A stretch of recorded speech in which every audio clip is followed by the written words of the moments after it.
Wolf Gamer, and today I'm reviewing a Lego set called the AT-AT Walker.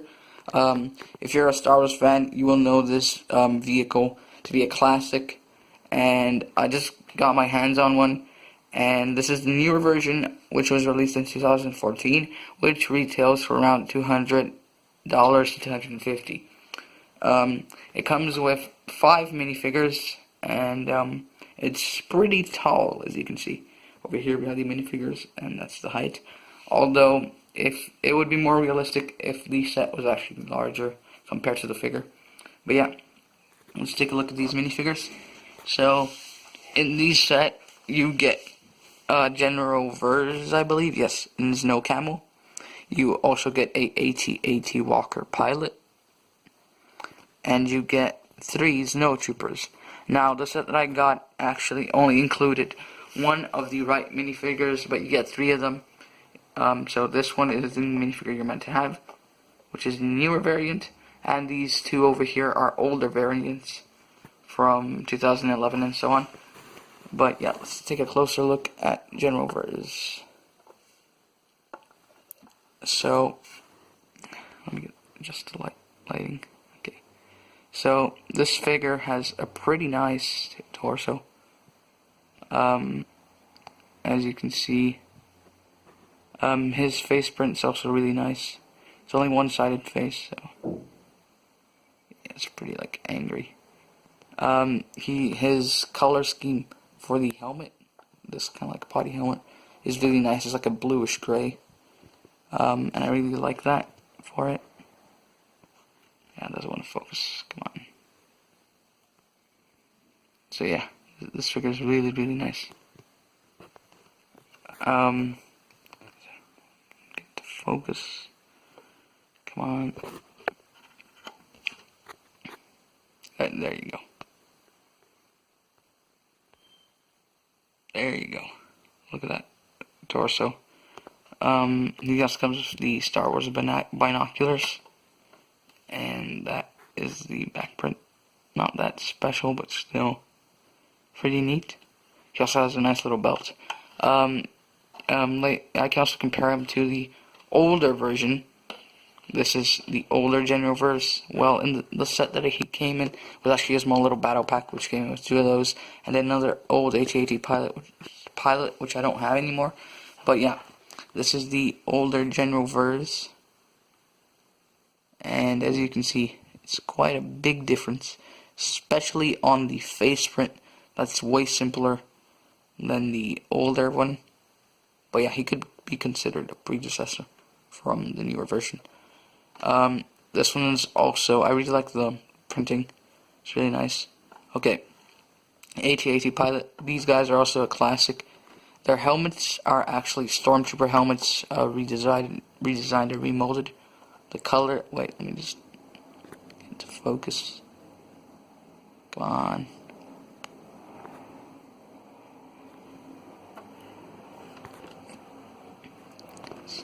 Camera. Okay, there you go. He's got 2 nice Imperial logos on the helmet. The torso is pretty neat. Not that much of a printing. Back is also got little controls. He comes with a small little blaster pistol. And unfortunately, this one has the angry clone face, the generic face, which comes with most of your Star Wars soldiers. Yep, and it won't focus either. So. Great. There you go. And clone. We get a ton of those, so that's him. I don't have the older version, but the older version included just a Stormtrooper helmet recolored, which was still kind of funny. Okay, moving on to the Snow Trooper, which we previously saw. He doesn't change a lot from this one. Like, the torso wise, that torso is more has more popping colors and some more detail, as you can see, but it still serves the same purpose. This one also has a nice little cloth piece at the bottom, and in the back it has this little tile piece, which is actually printed on a sticker. while this one has a backpack which is stuck to the helmet. I mean, I personally prefer the one that's stuck to the helmet because I don't think that really looks like a good backpack. But also but the good thing about it is that this helmet can actually be removed. Angry clone face. But this helmet has like more detail on the back. They actually got like one of those heads and molded some plastic on it, as you can see. Yeah, which is pretty neat compared to this one, which is also that helmet with some plastic molded on. So yeah, you actually get 3 of those, but I only have 1 because the set only came with the one that I brought, and 2 old ones over here. Okay, I guess that does it for the minifigures. Just put them to the side and take a look at the main attraction. Okay, the main attraction. This thing is really big. I believe the size it's actually around 40 centimeters, I'd say, to 30. If you compare it to like a figure, it would be around like 10 minifigures stacked on their heads. And if each minifigure is 5 centimeters, that would make it around 50 centimeters. So, you know, it's really large. But if it were to scale, it'd be even bigger, because you can buy the UCS one, which is more to scale, like almost perfectly. And here we can even compare it to freaking Ant Beard, which is like 10 centimeters or something. So yeah, it's freaking Ant Beard. It's still pretty tall, really tall, and Beard can even fit underneath. Okay, moving that away just to get you guys better perspective. We're going to take a look at the machine itself. As you can see, 4 legs with articulation, meaning that they can move, but I wouldn't recommend that, because if you were going to move one, you better have the others to stabilize it, because it's not that stable, but it still does its job. As you can see, these legs are identical, by the way. That is how the articulation works. They just use these thingies that allows you to turn it like such. The legs, I really like it. They have like nice detail with these pieces, and sometimes these things might get freaking stuck. These pieces will fall off from over there. All you gotta do is reattach it. It's a technical pin, but yeah. Oh god, one of those just went flying. These tend to fall off when you try and move the leg if you're not careful. We have some flaps over here with some nice detail, which can move up and down. Over here is the belly of the creature, which has a play function feature, which I'll show off later. Again, these feet can move on by itself. Let me show you guys. They can swivel on by themselves because of how it's built, as you can see over there. It has a swiveling function, which is pretty neat, in my opinion. Yeah. So this can articulate here on the top and on the bottom. Although it will really destabilize it. Here we have the main body place. Again, it's identical on both sides. Here we have like some ventilation shaft detail. I really like how they did this, really detailed. These flaps can actually move out like such. This can move a bit upwards, but I mean, to get some detail in there. These are all at the back. These also do move out. Here you can see like the bulk of the Technics pin supports here as well. This moves a bit up as well. Here, this is actually a little play function, kind of like the butthole of the creature. Some detail to blast ventilation thing. I'll show you what that's for when I open this up. The neck, you can move it like such. The neck moves a bit, not a lot, and the only downside for me of the set, or one of, is that this head does not move up and down. I mean, it does. You can push it a bit, but it won't stay. There's no actual function. It just moves sideways with a nice Technic system. So yeah, this is the head. We'll move on to that later on. So these two, this big panel here in the center actually moves up, as you can see here from the top. It uses these hinged pieces, which allows you to open this up as you can see the other side over here, it kind of leaves a gap, but it's not that noticeable. Like when you close it, you can't actually see the gap. So yeah, so yeah, there you can actually close that if you move this up. It closes that, but yeah, even you can both sides open up. In here, this is actually a trapdoor from which you can deploy your troops, or in the movie how Luke opens it up and throws a grenade.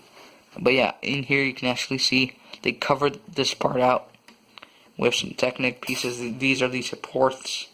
This actually holds these flaps up on either side. Again, the set here has the Technic. Everything here is identical. So if you remember the little thing here on the butt of the AT-AT, if you push that piece, this trapdoor, let me see if you can zoom in. This trapdoor actually pops open, and you can actually throw a figure down there. And to close it, you just shove it up and then close the actual thing. So let me get a snow trooper. You put him like such. He might get stuck, but yeah, and then you, boop, yeah, he got stuck. Come on, he just falls off. But again, you can try that again. Okay, here we go. Test 2. Just lay him there and booyah.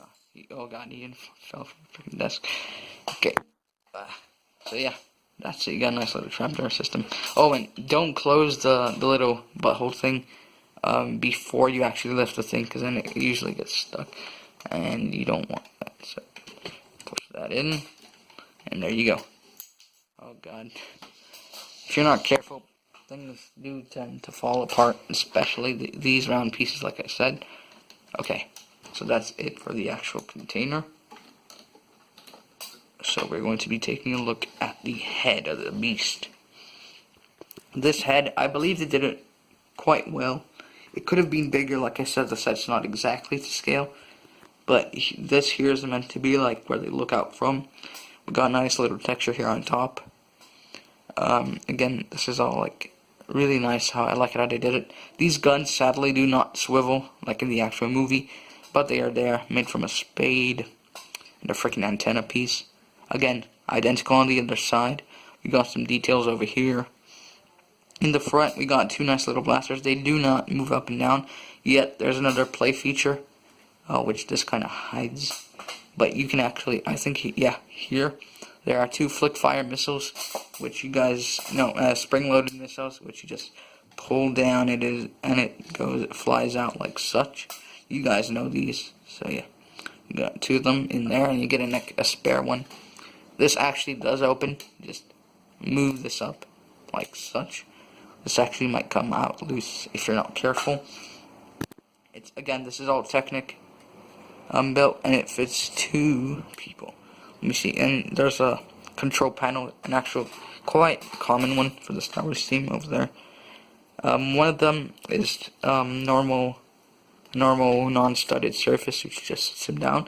The other one is the newer piece, which you can clip on the minifigure's feet on the actual piece itself. Like, you gotta take out his freaking binoculars. Like such. Yeah, and you gotta position their hands correctly. Like such, he sits in there quite snugly. And then you pop in the AT-AT pilot. And it's not the most spacious place, but still does fit the 2 figures. So gotta be careful with the arming. You could leave him standing up, but it wouldn't be the stablest of positions, but still you can get him in nicely like such, which I actually prefer because it's actually more accurate than the movies like that. But actually this is meant to hold 2 pilots, but you know, Lego won't scale it that high. And this actually closes in like such, even with him standing in. Although if you leave him sitting down or don't leave him at all, it does close a bit more snugly. And they do fit in there fine. Again, the head does swivel like such. Sometimes the fire missile might get caught, and yeah. Down there, actually, you can see this round piece, which actually represents the oil or the engine of the beast. Over here, it is more prominent in the Battlefront games, which is larger. Again, AT-AT models do vary, and yeah, that's it for the set. Also, these legs, when you leave them, they're only like 2 to 4 studs apart. They should actually be like way more apart, but to constrain and the stability of the set, it requires it to be really close. But if you're on a studded surface, this actually can go more apart, allowing for more poses. And in here, you can actually fit quite a bit of troops. Let me just get them in, because I mean this is also meant to be a troop transporter more than anything. So you can actually shove in quite a bit of troops. I'd say around 10 to 20. I mean, if you just shove them in there, you can get loads and loads of troops. I mean, shove them in like that. What is that? Kind of like for 20 troops, as you can see. And it all closes real nice. Again, identical on both sides. Although this side has a bit of, oh yeah, because they're all. But yeah, this is the beast from the front view. You can see lots of figures can be fit inside. And now I have the box, so we can compare it beside the box. So let me just grab it over here and move it like such. And the box is actually pretty large. As you can see, there's a poster, which it didn't come. It's actually 34 centimeters, so my calculation is actually wrong. And the diameter is 34 centimeters as well. So yeah, as you can see, the box is really, really large. So the set almost reaches the top of the box, almost by a few centimeters. So, and up here we got like the figures laid out. So yeah, that's it for the video. Please, thanks for watching. Please like, comment, subscribe. I'll see you in my next video from Reveiw Gamer.